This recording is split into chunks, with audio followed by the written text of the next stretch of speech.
Pinag-usapan lately ang naging Yung nangyari sabi nga na hindi nag-viral. magandang performance daw, no, sa pagkanta ng lead vocalist ng Journey na si Arnel Pineda sa Brazil. Naging hati ang opinyon ng mga manonood dahil sa mga high notes na hindi na po naabot ng Pinoy singer doon sa event na yun. Panoorin po natin.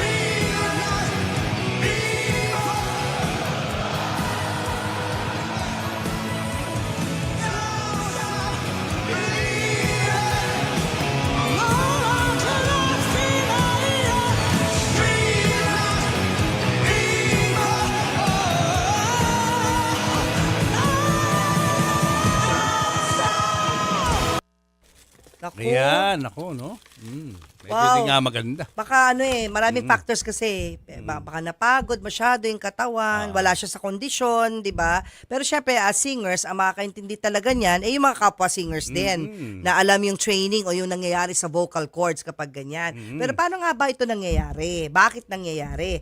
At paano ba maiiwasan to kung pwede man? Kasama natin ngayon ang voice coach na si Mary Liz Cardinoza. Hi Mary Liz, good afternoon.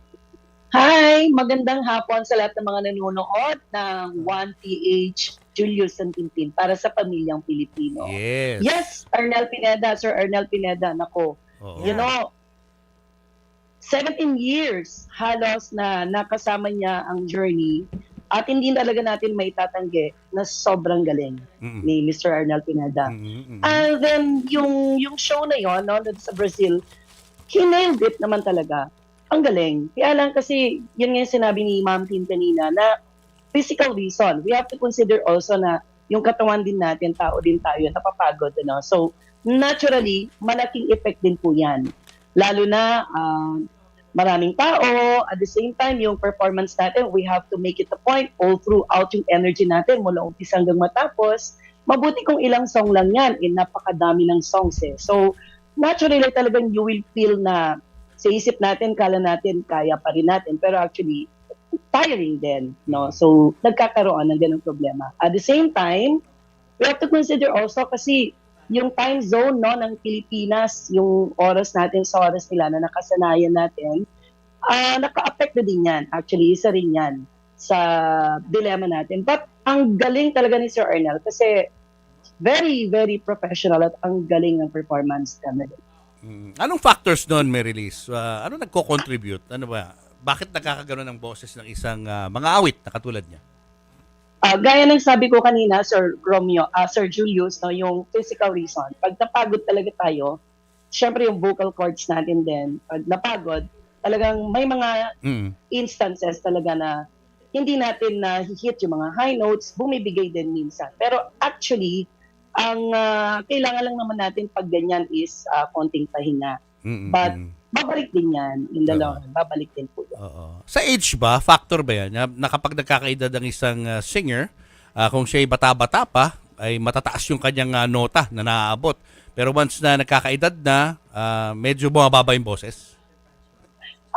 Voice range, yes, possible din. Kaya lang kasi sa narinig ko naman sa boses, sa range ni Sir Arnel, nandun pa rin yung range na dun sa song na kinakanta niya. Siguro it's just a matter of yung napapagod lang. Di ba tayo pag tumatanda, pag nagkakaedad, pag nagkakaedad talaga tayo, mabilis tayong mapagod. So kahit na anong gawin natin na mag-exert ng effort doon sa finals, lalo na pag pop rock kasi you always make sure na you project the natural singing voice full throat, mag-exert ka talaga ng effort. So pag napagod ka, sa age natin, may mga ganong factor talaga na hirap ka na rin abutin yung mga high notes. Oo. So, tao lang naman tayo, no? Napapagod talaga tayo minsan kapag may mga ganyan. Lalo, napakataas naman kasi nung notes nung kantang yun. Yes. Diba? ang hirap kantahin yan, sir, lalo na pag May lang kumakanta. Grabing taas niyan. But nandun pa rin naman ang range ni Sir Arnel. Hindi pa nagbabago, napagod lang. I think napagod lang siya physically. Di ba, Mary Napagod Liz, lang meron siya. silang ano doon, technique, yung mga singers, kapag wala sa condition yung boses nila, hinahayaan nilang kumanta yung Pinapatayang audience. Na? Di ba, kapag Yung medyo iba, yung hirap ka iba, na, papasa mo sa audience yung microphone. Yes. Oo. Yes po, ganun po talaga. Pag if you feel na you're not comfortable on that part, Oo. pwede mong isingalong yan sa audience. Pero yung iba naman kasi, gaya ng ibang mga international artists na natin na napapanood natin, sir, no? Sabi ko nga, normal lang yan, nangyayari lang yan. Yung key na nakakanta nila dati, binababaan na nila Binababa. to make it safe. Oo. Yes. Siguro before we go, Mary Opo. Liz, anong tips ang pwede mo ibigay sa mga aspiring singers or mga awit na ngayon, no? To make sure na na-maintain nila yung kondisyon ng kanilang boses. Ano mga dapat nilang gawin? Number one, actually, yung pahinga. Pilitin natin na kahit paano natutulog tayo. Kasi minsan, the only instrument na ginagamit kasi natin pag nag-perform tayo, yung katawan natin. So pag puyat tayo or Si ano kaya ba yun? pagod Jo- tayo, si Father lalabas ba yan sa performance Si at sa Father voice ba yun? natin. Yung So, pahinga. Sino kang pare? Yung singing Parang naman, sino vocally, guys? pag passion Pare? mo naman Yun talaga, yung pare. minsan, Papaapoy mo si Father, ah. magugulat ka na lang dahil beyond pa dun sa expectations mo, mas nagagawa mo pag nasa mood ka, pag nasa condition ka. Oo.